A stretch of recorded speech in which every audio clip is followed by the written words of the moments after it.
heart of busy Chester, its centre marked for the meeting of four highways, is the cross, the very spot from which 2,000 years ago the power of Rome ruled a quarter of England for 300 years. In those days, 5,000 armed men were quartered in the city, which was known as Diva, or the City of the Legion.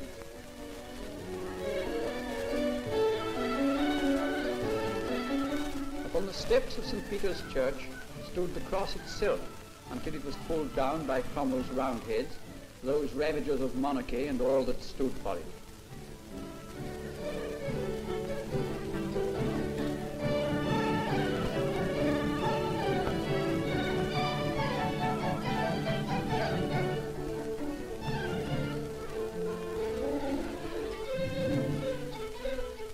Opposite to St. Peter's are some good examples of the roads, the most remarkable feature of Chester.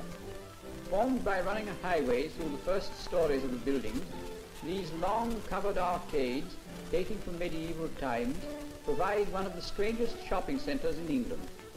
Visitors come from all over the world to see the roads. They are Chester's special pride, the only buildings of their kind in the world.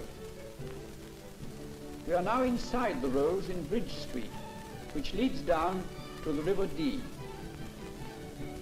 Passing through the bridge gate, we come to the river itself, the Dee, with its memories of the jolly miller famed in song and story.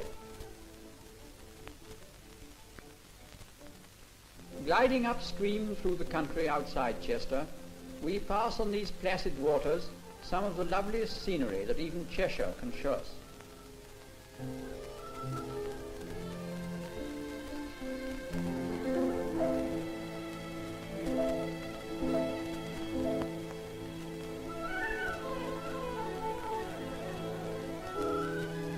A glimpse of Eaton Hall, the residence of the Duke of Westminster.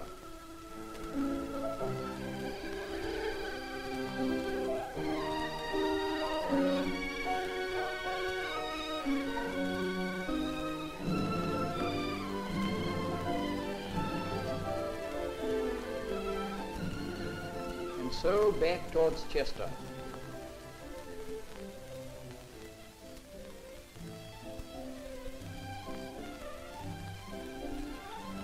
Close to the town are the salmon fisheries, for which the river is famous.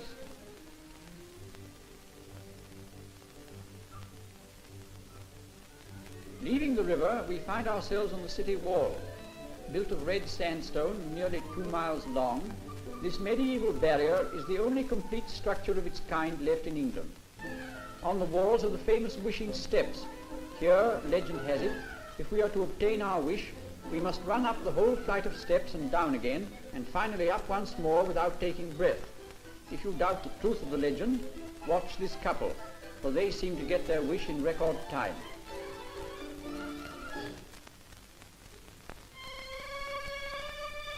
On the walls are numerous towers once used as lookout posts.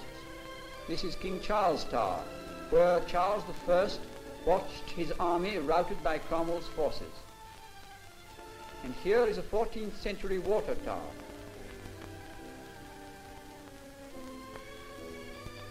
Over the canal stands the Bridge of Sighs, so called because condemned felons passed across it to the scaffold. Chester is rich in beautiful churches. Here is St. John's, much of which was reduced to ruins in the reign of King Edward VI.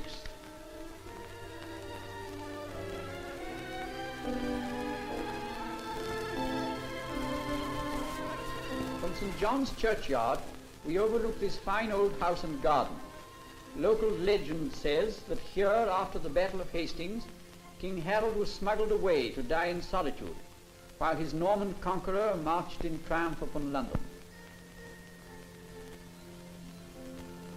Here is another building connected by legend with an English king, Edgar's Cave, believed to be the site of King Edgar's palace in the 10th century. And now we go to the very beginning of Chester's history. Digging beneath a toy shop in the centre of the town, some workmen came across this ancient masonry, part of the very columns which supported the Roman Praetorium 2,000 years ago. These relics are typical of Chester, a city so old that antiquity is taken for granted, and shopkeepers seem to think nothing of supporting their shelves on a Roman column. Here is another discovery of even greater interest. Look closely at these steps, and now by means of a model, see the position of those very steps nearly 2,000 years ago, part of a great Roman amphitheatre, round which 9,000 spectators could be accommodated. A stadium where beast and gladiator fought in mortal combat for the pleasure of the Roman legions. Here the Roman citizen took his seat. Tawny African lions once bounded from this arch, their angry eyes glaring this way and that till they espied the figure of the gladiator entering down this gangway.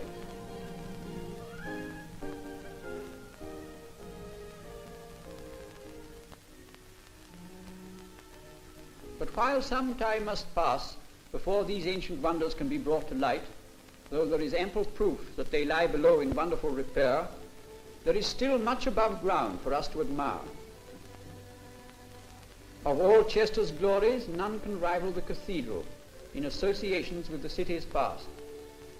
Built upon the site of an old Saxon church, the building has been adorned by the architects of many periods and is today one of England's loveliest cathedrals.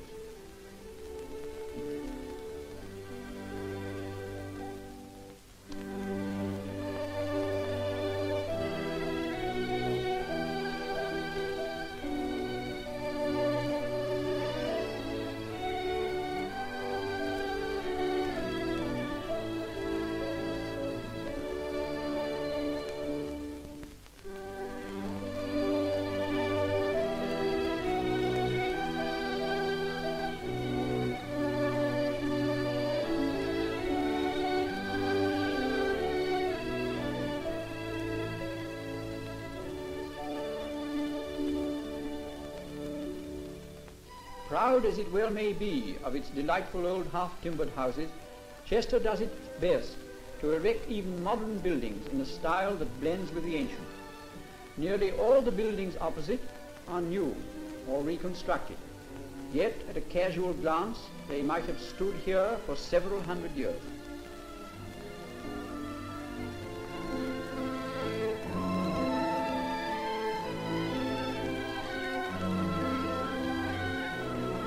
Here are some genuine old buildings in Lower Bridge Street, typical of the mellow Tudor style.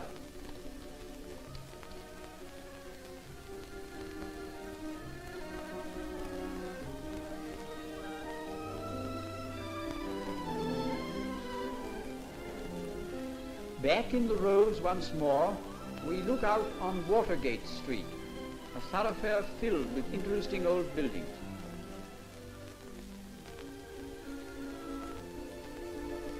One of these is God's Providence House, so called because it was the only house in this street to escape a plague which once ravaged the city.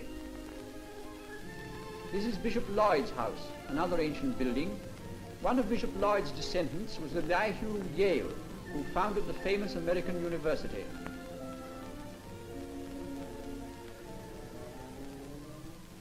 The pageant of England has passed through Chester.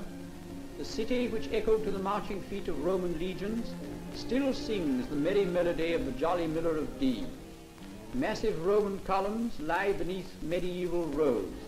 Homely streets of half-timbered houses nestle beside the stately dignity of a great cathedral. Here, set in a tapestry of red and brown, lies a city richly embroidered with the stories of its people's history.